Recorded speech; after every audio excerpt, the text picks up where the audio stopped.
Thank you. Okay, first question.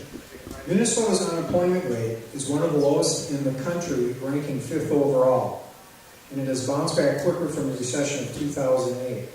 What would you do to further strengthen our state's economy to add living wage jobs in Minnesota?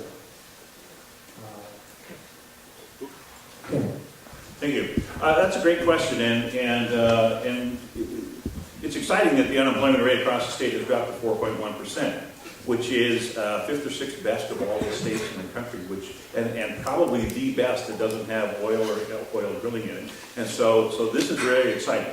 The downside is that this area is one that always lags behind. And so we need to figure out some things to do to bring this area, the unemployment, down to where it is on the statewide level. And a couple of things that we can do for that. One is the property taxes. And I talked about lowering the property taxes, and that's a big deal.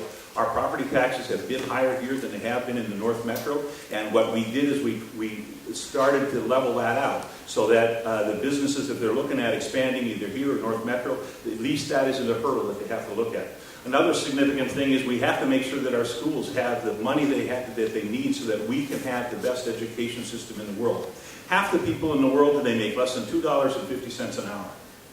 You think about that. What chance do our children have today if they don't have the best education in the world? And so if businesses have a need for employees, we have to make sure that we have the employees trained for that. The third thing we need to do is we need to get high-speed internet throughout the country, all over the state, because you go a mile out of town and all of a sudden they don't have it. And not is it just something that businesses need to have, but our school children need to have that. Somebody can live a mile outside of town and they can't go online and get the information that they need that somebody a mile away can go online and get to finish a homework assignment or do something like that. And so those are some of the things that I think we need. I think it also helps significantly that we froze college tuition so that, again, we can get the quality employees we need out here. So those, I think, are the most important things we can do. Thank you. Okay, Jason? I know we have a great workforce, so willing to work in Minnesota. That definitely helps keep our unemployment at a lower rate than other states in the country.